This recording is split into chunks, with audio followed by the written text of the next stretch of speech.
الحمد لله نحمده ونستعينه ونستغفره ونؤمن به ونتوكل عليه ونعوذ بالله من شرور أنفسنا ومن سيئات أعمالنا من يهده الله فلا مضل له ومن يضلل فلا هادي له وأشهد أن لا إله إلا الله وحده لا شريك له وأشهد أن محمدا عبده ورسوله أما بعد أعوذ بالله من الشيطان الرجيم بسم الله الرحمن الرحيم قد أفلح المؤمنون الذين هم في صلاتهم خاشعون والذين هم عن اللغو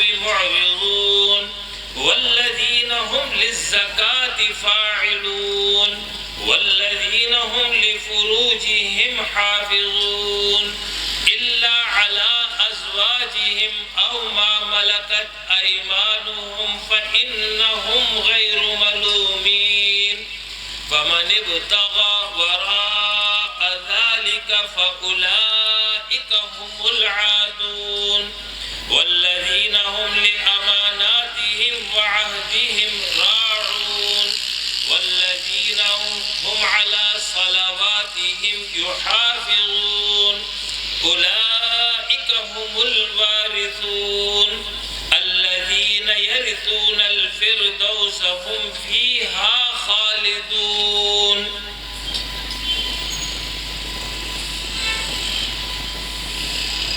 سورہ المؤمنون 18ویں سپارے کی پہلی سورت اور اس کی ابتدائی 11 آیات قراءت کی گئی ہیں. ان آیات مبارکہ میں اللہ رب العالمین نے کامیاب مؤمن بندوں کی چند اہم صفات بیان فرمائی ہیں اور ان کے لیے انعام اور اجر کا ذکر فرمایا. مقصد یہ ہے کہ اہل ایمان ان صفات کو اختیار کریں.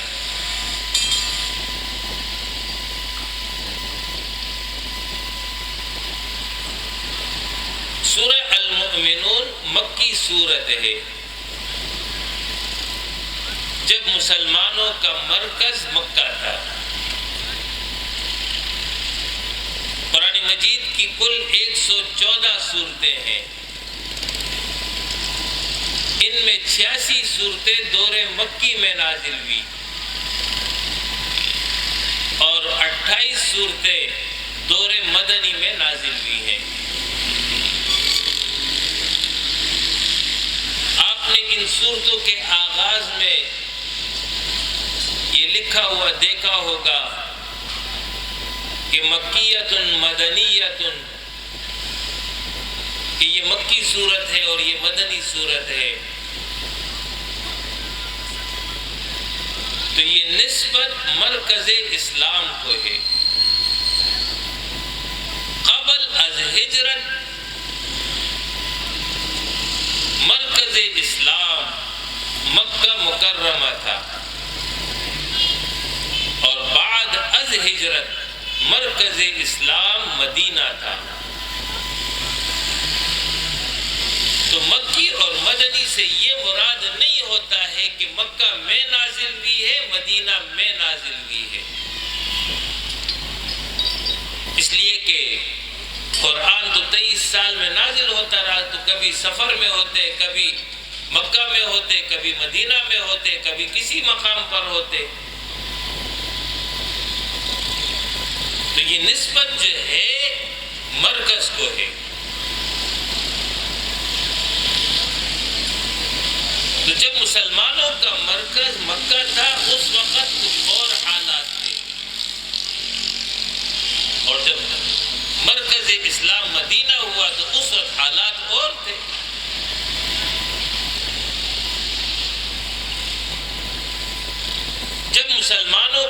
مرکز مکہ تھا تو اس وقت کفر کا غلبہ تھا. سرداران مکہ اور سرداران عرب ان کا دبدبہ تھا، رعب تھا، ان کی حاکمیت تھی، اقتدار، دولت کی ریل پیل، خانہ کعبہ کے متولی ہونے کی وجہ سے سرداران مکہ کا ایک مقام، ایک عزت پورے عرب میں موجود تھی. دوسری طرف مسلمان دور مکی میں وہ اس وقت کمزوری کی حالت میں تھے، اور جو لوگ اسلام قبول کر رہے تھے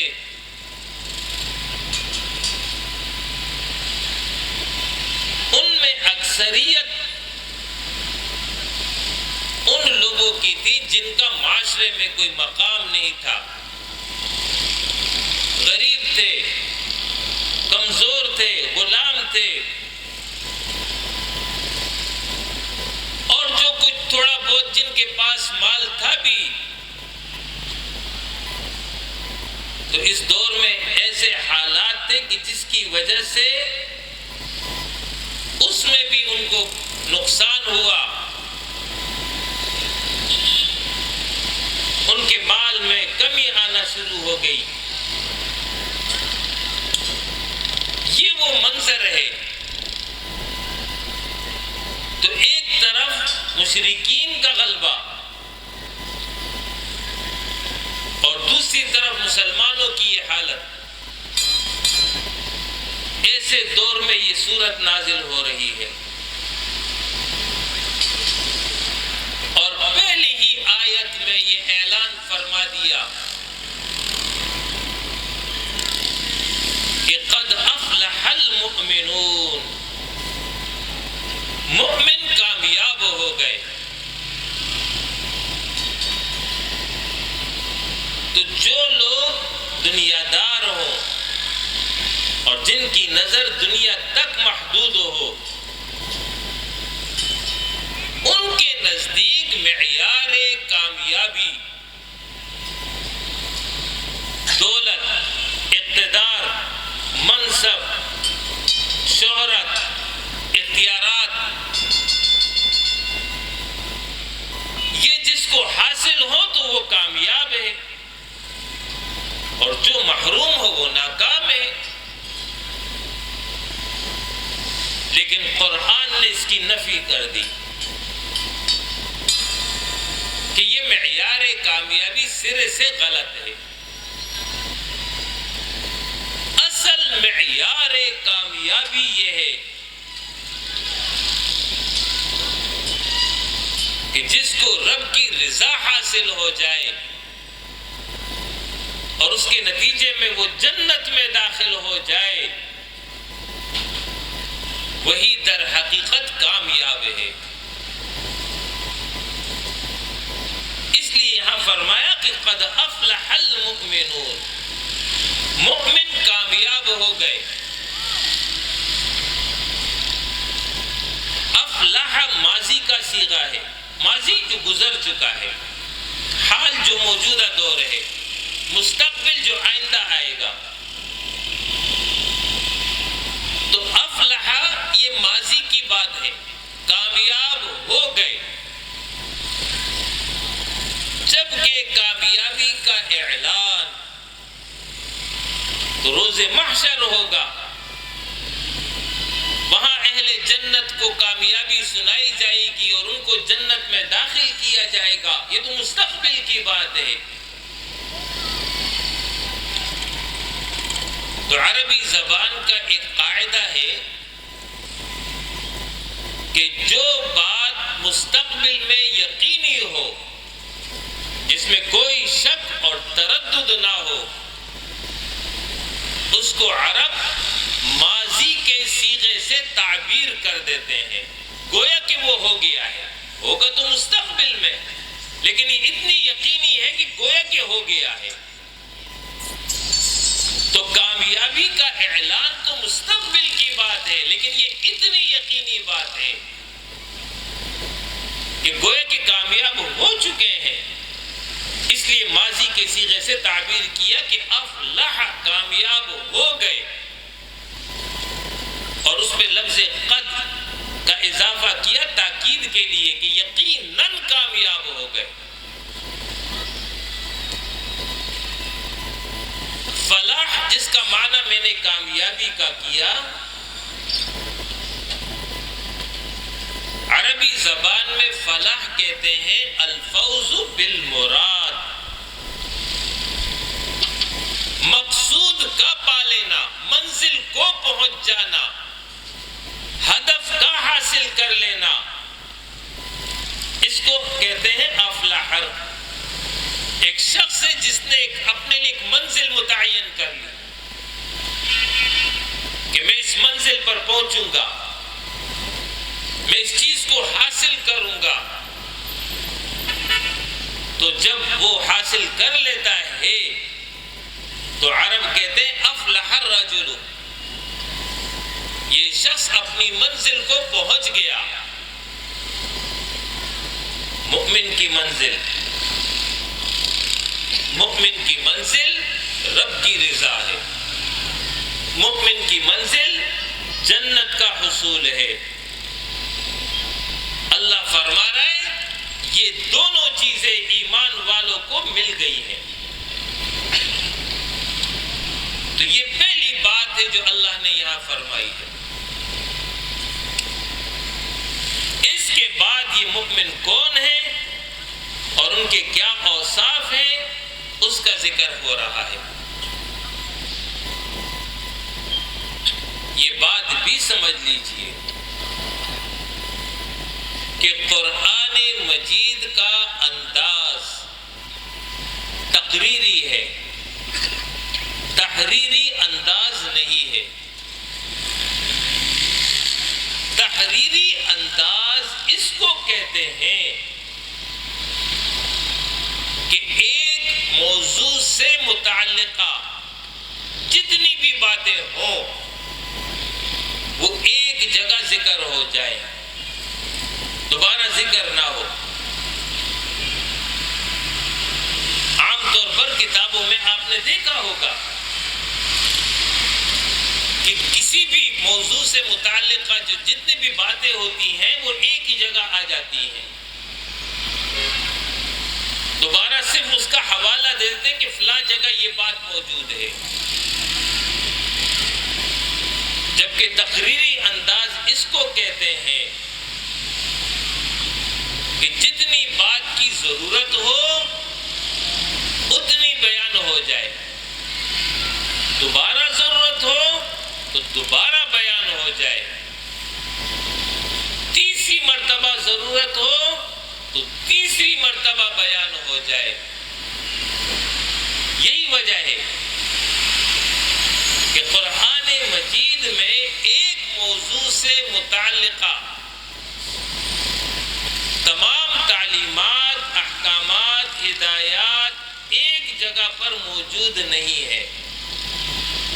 توحید ہے، رسالت ہے، آخرت ہے، نماز ہے، زکوٰۃ ہے، روزہ ہے، حج ہے، نکاح ہے، طلاق ہے، کاروبار ہے، غرض جتنے بھی یہ احکام ہیں یہ ایک جگہ پر آپ کو نہیں ملیں گی، جا بجا مختلف صورتوں میں یہ آپ کو نظر آئیں گی. اس کو کہتے ہیں تقریری انداز. تو یہاں پر اب جن مؤمنوں کی صفات کا ذکر ہو رہا ہے تو یہ مطلب نہیں ہے کہ صرف یہی صفات کافی ہے اور یہی صفات ہے، نہیں، جو اس وقت اہم تھی اس کا ذکر کر دیا، ورنہ یہ صفات تو جا بجا آپ کو نظر آئیں گی.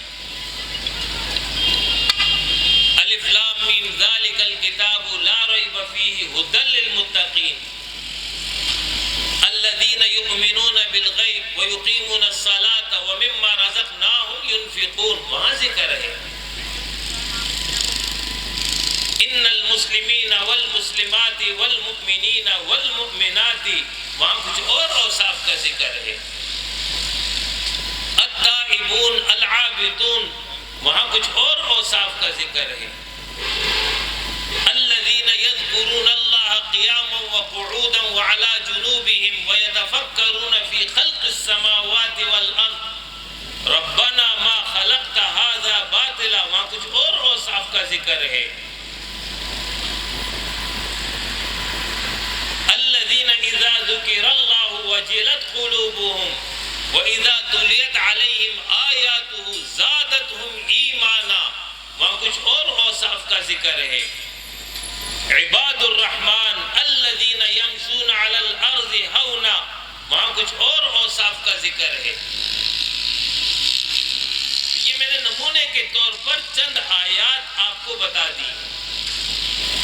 تو یہاں جن اوصاف کا ذکر ہو رہا ہے تو اس سے یہ مراد نہیں ہے کہ صرف یہی اوصاف کافی ہے، نہیں، بلکہ جو اہم تھی اس موقع پر وہی ذکر ہو رہی ہے. پہلی صفت ان کی بیان کی کہ الذین هم فی صلاتهم خاشعون،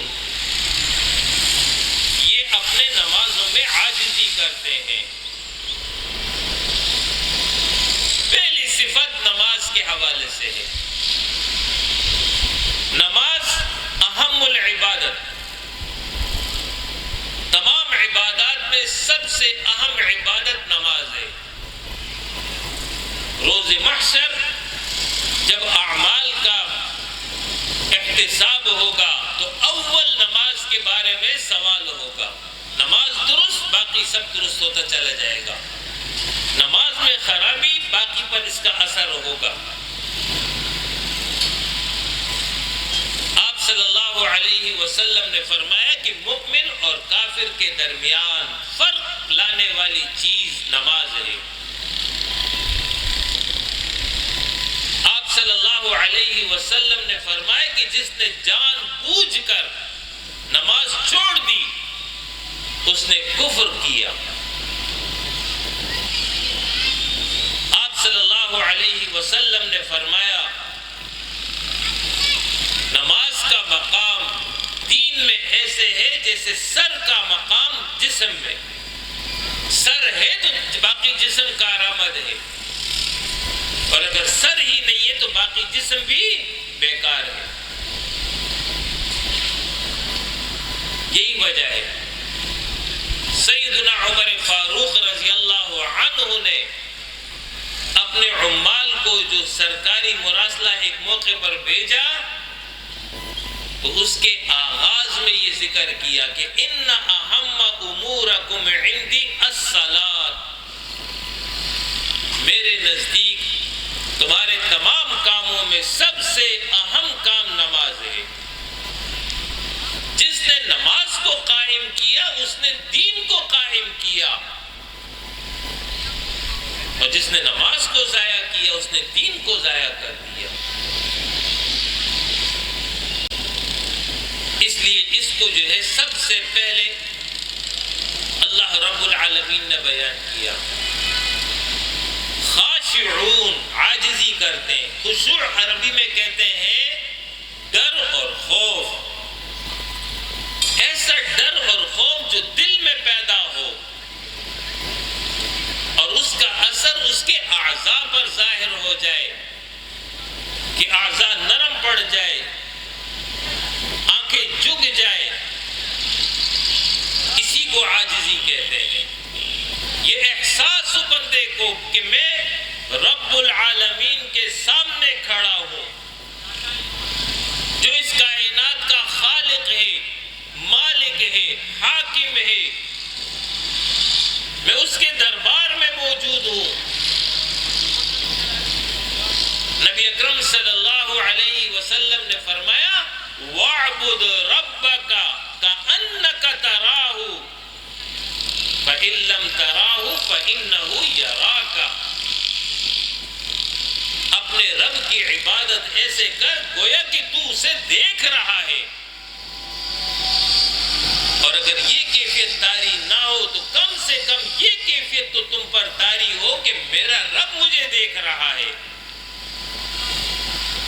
اس احساس کے ساتھ نماز میں موجود ہو. جب اس کیفیت میں ہوگا تو وہ نماز میں مشغول ہوگا اس طرح کہ پھر وہ کپڑوں سے نہیں کھیلے گا، وہ بالوں سے نہیں کھیلے گا، وہ ادھر ادھر کی باتیں نہیں سوچے گا. یہ ہے وہ حقیقی نماز جو مطلوب ہے.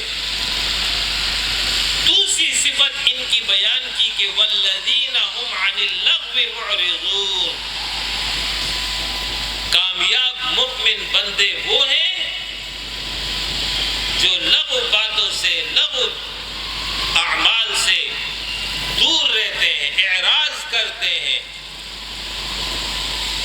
لغو ہر وہ بات جو بے فائدہ ہو، اور مؤمن کے حق میں بے فائدہ بات گناہ کی بات ہے. ایسی بات کہ جس کا آخرت میں کوئی فائدہ نہ ہو. تو مؤمن بندہ گناہ سے دور رہتا ہے، فضول باتوں سے دور رہتا ہے، فضول اعمال سے دور رہتا ہے.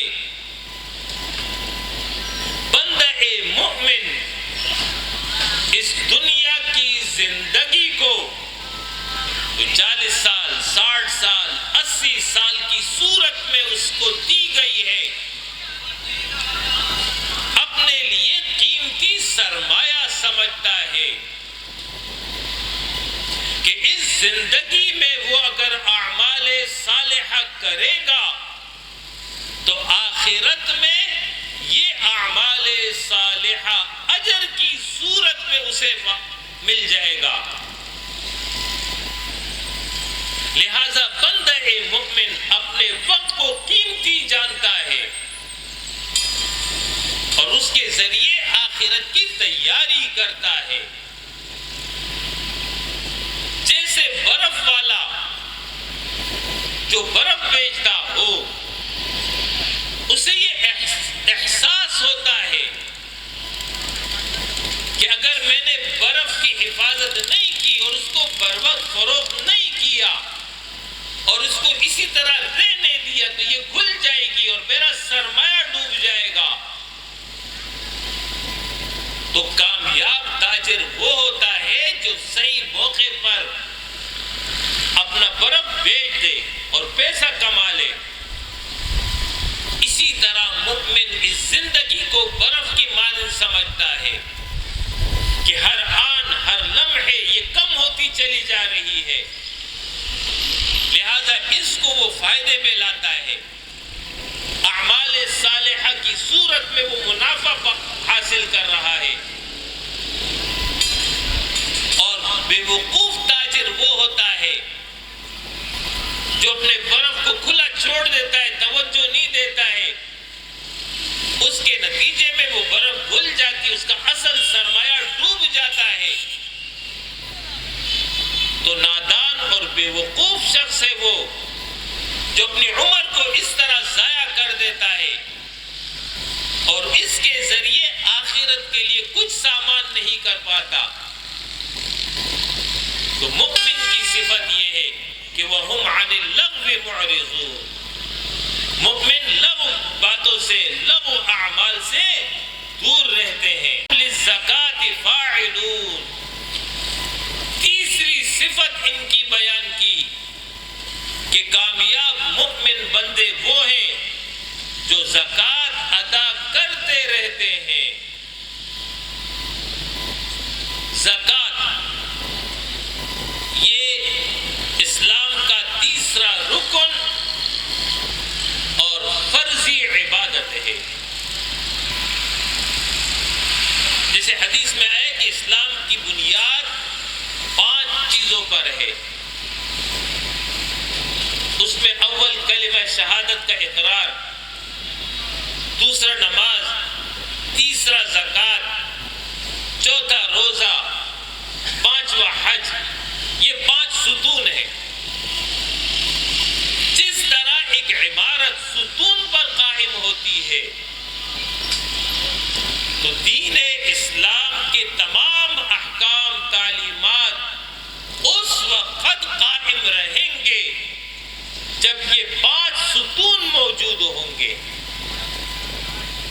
تو تیسرا رکن زکوٰۃ ہے. زکوٰۃ کی اہمیت یہ ہے کہ قرآن مجید میں 70 مقامات پر نماز اور زکوٰۃ کو اللہ رب العالمین نے ساتھ ساتھ ذکر کیا. اقیموا الصلاۃ وآتوا الزکاۃ، نماز قائم کرے، زکوٰۃ ادا کرے.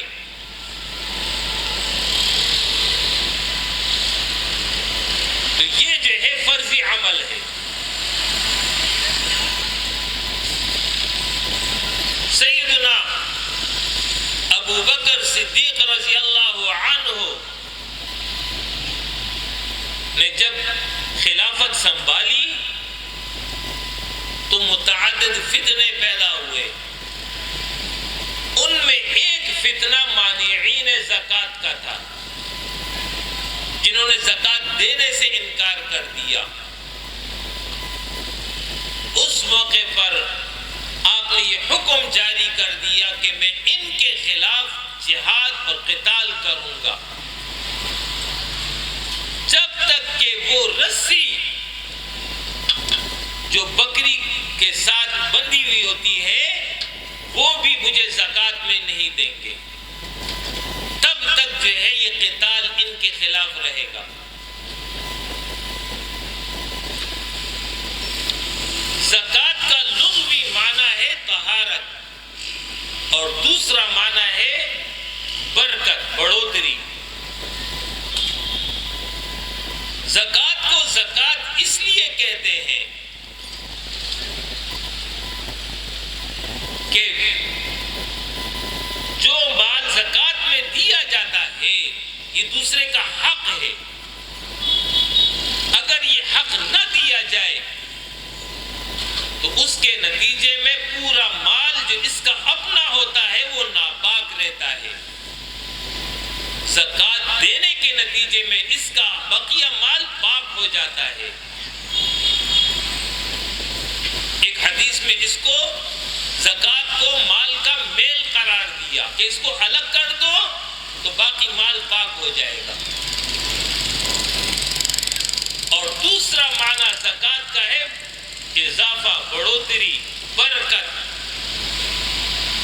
جیسے کل کی درس میں یہ آیت میں نے بیان کی تھی، یمحق اللہ الربا ویربی الصدقات، اللہ سود کو مٹاتا ہے اور صدقات، زکوٰۃ ان کو بڑھاتا ہے. زکوٰۃ دینے کے نتیجے میں مال میں اضافہ ہوتا ہے. اضافے کی کئی شکلیں ہیں، حقیقتاً اضافہ بھی ہوتا ہے اور اس کے علاوہ معنوی اضافہ کہ مال میں برکت ہوتی ہے، ضرورتیں پوری ہو جاتی ہیں. اس لیے اس کو زکوٰۃ کہا گیا. زکوٰۃ کے حوالے سے چند بنیادی نکات کو سمجھ لیجئے. زکوٰۃ ہر اس مسلمان پر فرض ہے جو صاحب نصاب ہو اور نصاب پر سال پورا ہو جائے تو سال کے بعد جتنا بھی مال ہوگا اس کا 40واں حصہ دینا فرض ہو جائے گا. نصاب یعنی وہ مقدار کہ جس پر زکوٰۃ فرض ہو جاتی ہے.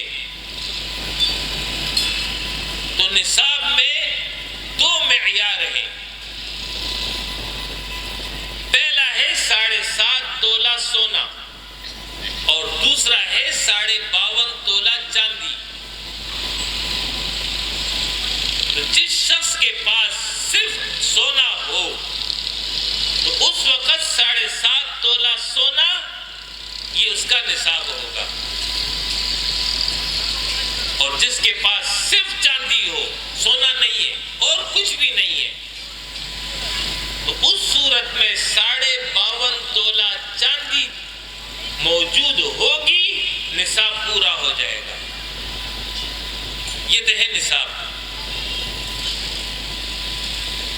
پھر یہ سمجھ لیجئے کہ 4 قسم کی چیزیں ہیں جس پر زکوٰۃ لاگو ہوتی ہے. نمبر 1 سونا، نمبر 2 چاندی، نمبر 3 روپیہ پیسہ کسی بھی شکل میں ہو، آپ کے پاس ہو، بینک میں ہو، کسی کو قرض دیا ہو، یہ سب کا سب آپ کا شمار ہوگا. اور چوتھا ہے سامان تجارت. سامان تجارت اس کو کہتے ہیں کہ جو چیز آپ نے اس نیت سے خریدی ہے کہ اس کو آگے آپ بیچیں گے، تو یہ ہے سامان تجارت. ان 4 پر زکوٰۃ لاگو ہوگی. سامان تجارت کی تفصیل بیان کر دوں. دکاندار ہے، اس نے دکان میں مختلف چیزیں رکھی ہوئی ہیں، جنرل سٹور ہے، میڈیکل سٹور ہے، یا کچھ اور چیزوں کی دکانیں جیسے آج ہماری مارکیٹوں میں ہیں، کپڑے کی چیزیں ہیں یا اور اس طرح کی چیزیں جس کو فروخت کرتے ہیں. موبائل کی دکان ہے، موبائل فروخت کرتے ہیں. گاڑیوں کی دکانیں، گاڑیاں فروخت کرتے ہیں. قرض وہ چیز جس کو آگے فروخت کیا جاتا ہے، اس پر زکوٰۃ لاگو ہوگی. اس پر زکوٰۃ لاگو نہیں ہوگی جو سامان تجارت کے حفاظت کے لیے رکھا ہو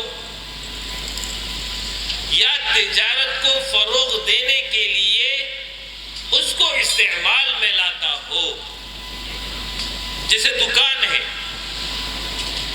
تو دکان میں فرنیچر ہے، پنکھا ہے، الماریاں ہیں، ڈیپ فریزر رکھا ہوا ہے جس میں بوتلیں ٹھنڈی کرتا ہے. اس کو وہ فروخت نہیں کرتا بلکہ اس کے ذریعے وہ اپنا کاروبار کرتا ہے، تو اس پر زکوٰۃ نہیں ہوگی. زکوٰۃ اس پر ہوگی جس کو یہ فروخت کرتا ہے. لہذا ایک شخص نے اگر پلاٹ لیا، اس نیت سے پلاٹ لیا کہ میں اس کو آگے فروخت کروں گا، یہ سامان تجارت ہے، اس پر زکوٰۃ آ جائے گی. مکان خریدا، اس نیت سے خریدا کہ آگے بیچوں گا، زکوٰۃ لاگو ہو جائے گی. دکان خریدا، اس نیت سے خریدا کہ آگے فروخت کروں گا، زکوٰۃ لاگو ہو جائے گی. لیکن اگر پلاٹ اس لیے خریدا کہ اس پر میں اپنی دکان بناؤں گا اور دکان میں سامان بیچوں گا، تو پلاٹ پہ زکوٰۃ نہیں ہے. دکان بنایا کہ اس کے ذریعے تجارت کروں گا، دکان کو فروخت نہیں کرے گا، تو دکان پہ زکوٰۃ نہیں ہے. مکان خریدا کہ اس میں رہوں گا، فروخت نہیں کروں گا، اس پر زکوٰۃ نہیں ہے. اسی طرح دکان اور مکان کو خرید کر کے آگے کرائے پہ دیتا ہے، فروخت نہیں کرتا، تو دکان اور مکان پر زکوٰۃ نہیں ہوگی. اس آمدنی پر جو کرائے کی صورت میں اس کے پاس آ رہی ہے، اگر سال مکمل ہونے کے بعد وہ کرایہ اس کے پاس موجود ہے، ختم نہیں ہوا ہے، تو اس پر زکوٰۃ ہوگی. اب یہ ڈیکوریشن والے ہیں، ان کے پاس قنات ہے، کرسی ہے، ٹیبل ہے، تو یہ کرسی، ٹیبل وغیرہ جو ہے یہ فروخت نہیں کرتے، کرائے پہ دیتے ہیں. تو لہذا اس کرسی پر، قنات پر، ٹیبل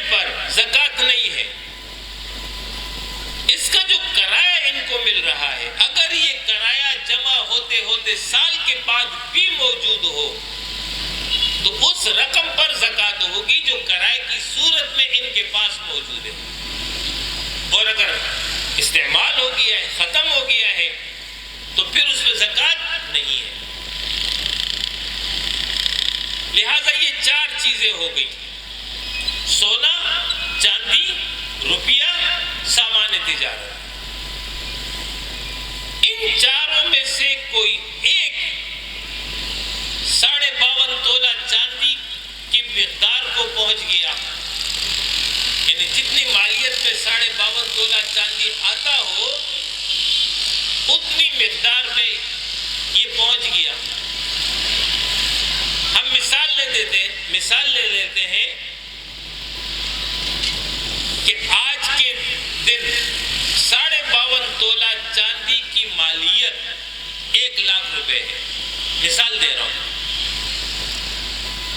تو اگر اس کے پاس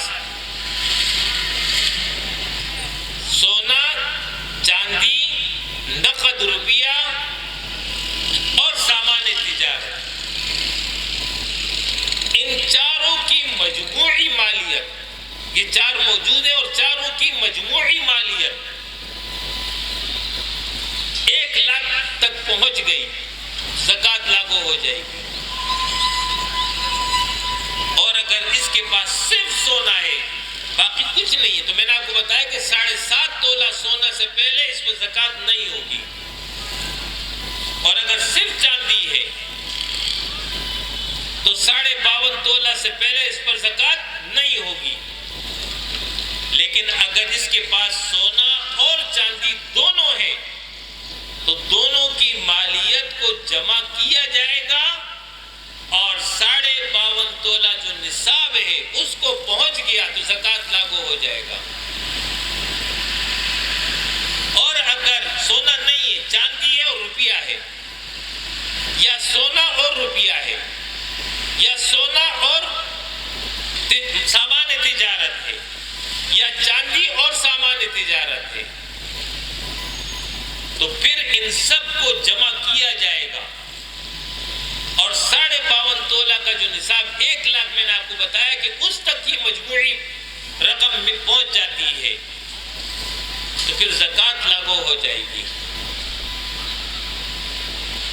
زکوٰۃ کے لیے سال کا گزرنا شرط ہے۔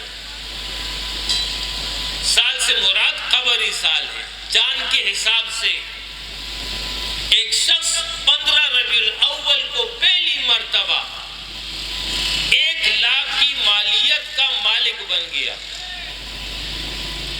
اب اگلا سال جب آیا اور 15 ربیع الاول پہنچ گیا، اب اس کے پاس 1,50,000 روپے ہے، تو زکوٰۃ 1,50,000 پر لاگو ہوگی۔ اگرچہ 1,00,000 سے اضافہ جو 50,000 ہے وہ درمیان سال میں آیا ہو یا ربیع الاول کی پہلی تاریخ کو ہی آیا ہو، جب بھی آیا ہو، یہ شمار ہوگا کل، اور پھر کل پر جو ہے 40واں حصہ اس کو زکوٰۃ کے طور پر دینا لازم ہو جائے گا۔ یہ نہیں کہہ سکتا کہ جی باقی مال تو بھی اس پہ سال نہیں گزرا ہے، نہیں، سال کی شرط نصاب کے لیے، کل مال کے لیے سال شرط نہیں ہے۔ نصاب پر سال پورا ہو گیا، پورا مال جتنا بھی موجود ہے ان سب پر زکوٰۃ لاگو ہو جائے گی۔ ہمارے ہاں عام طور پر رمضان میں زکوٰۃ نکالتے ہیں، تو یہ رمضان ہم نے اپنی آسانی کے لیے کیا ہے، ورنہ رمضان میں صرف روزے فرض ہیں، باقی نماز تو روزانہ ہی فرض ہے۔ زکوٰۃ کے لیے رمضان اللہ نے متعین نہیں کیا ہے، یہ ہم نے اپنی سہولت کے لیے رکھا ہے۔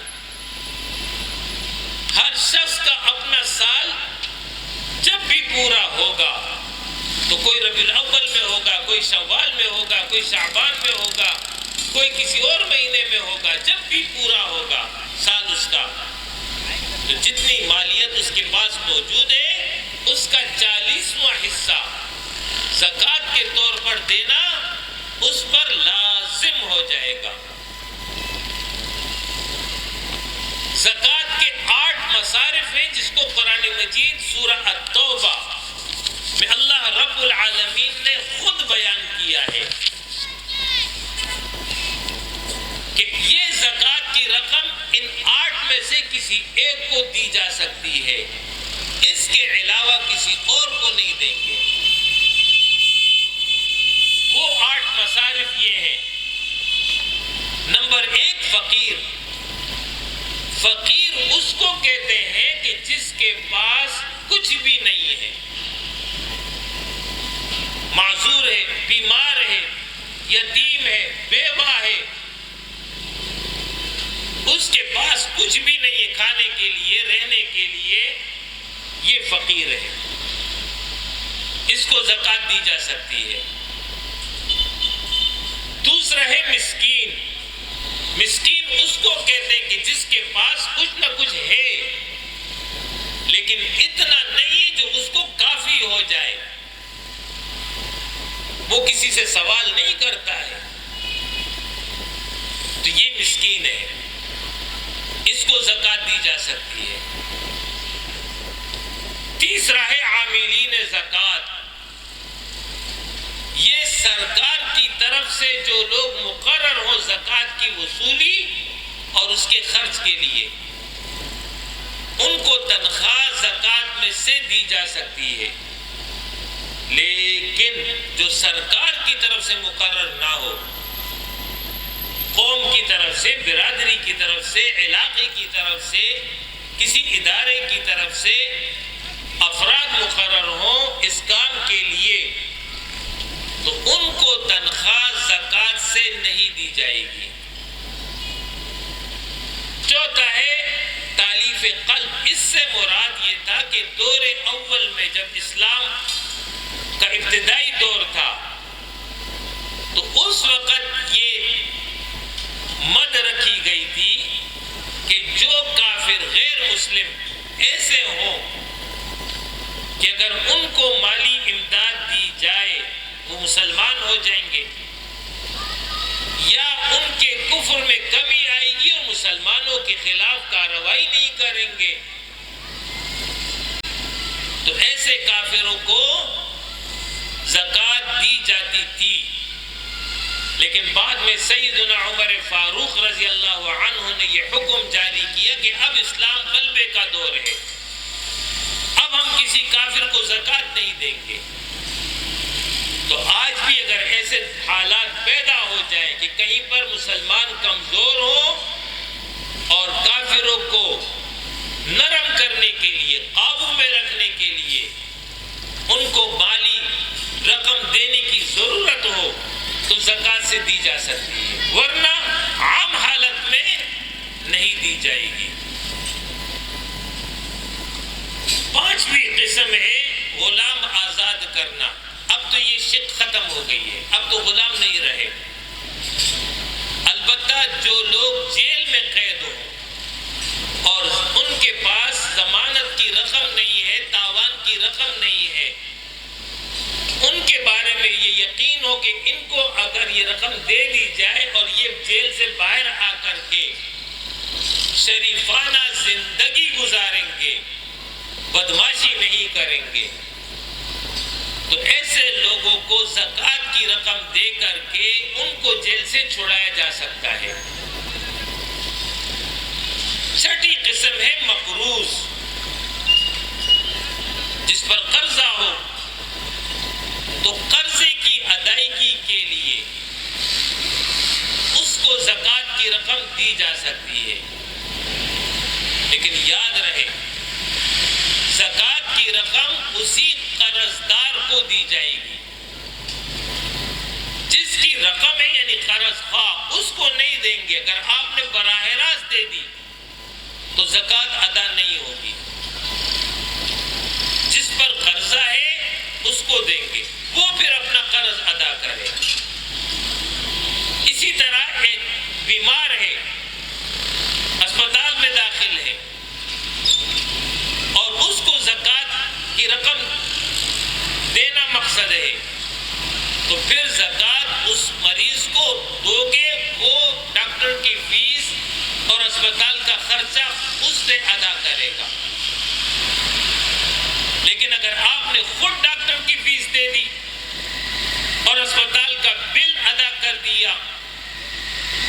پھر زکوٰۃ ادا نہیں ہوگی. زکوٰۃ کے لیے مالک بنانا شرط ہے، اس کی ملکیت میں آ جائے، پھر آگے جو ہے وہ جو ہے اپنا جو قرض ہے اس کو وہ ادا کر دے. ساتویں قسم ہے فی سبیل اللہ. فی سبیل اللہ سے مراد ہے جہاد فی سبیل اللہ، اللہ کے راستے میں جہاد کرنا کہ دین غالب ہو جائے، دین قائم ہو جائے. تو غلبہ دین اور اقامت دین کے لیے خواہ وہ قتال کی صورت میں ہو خواہ کسی اور صورت میں ہو، مقصد غلبہ دین اور اقامت دین ہو. زکوٰۃ کی رقم دی جا سکتی ہے، لیکن اس سے رفاہی کام نہیں لی جائیں گے کہ لوگوں کے لیے کنواں کھدوا دیا، سڑک بنوا دی یا کوئی اور رفاہی کام کر دیا. تو زکوٰۃ کی رقم سے یہ درست نہیں ہوگا. آٹھویں قسم ہے مسافر، جو سفر میں ہو اور ضرورت مند ہو جائے، اگرچہ وہ گھر میں مالدار ہو لیکن سفر میں اب وہ ضرورت مند ہے، تو زکوٰۃ کی رقم سے اس کو رقم دی جا سکتی ہے. یہ ہے وہ مصارف زکوٰۃ. جن کو زکوٰۃ نہیں دی جا سکتی، نمبر ایک غیر مسلم. زکوٰۃ مسلمانوں سے لی جائے گی اور مسلمانوں پر ہی خرچ کی جائے گی. نمبر دو والدین، اسی طرح دادا دادی، نانا نانی، ان کو زکوٰۃ نہیں دی جا سکتی. نمبر تین اولاد، خواہ اپنے بیٹے ہوں یا بیٹوں کے بیٹے یعنی پوتے ہوں، اپنی بیٹی ہو یا بیٹی کی اولاد ہو یعنی نواسے اور نواسیاں، ان کو زکوٰۃ نہیں دی جائے گی. میاں بیوی ایک دوسرے کو زکوٰۃ نہیں دے سکتے، اس لیے کہ ان کا کھانا پینا خرچہ یہ سب ایک ہے، اور بیوی تو ویسی شوہر کی کفالت میں ہے، لہذا ان کو ایک دوسرے کے لیے کے اوپر زکوٰۃ کی رقم خرچ کرنا درست نہیں ہے. اسی طرح اجرت کے طور پر کسی مزدور کو زکوٰۃ کی رقم نہیں دیں گے.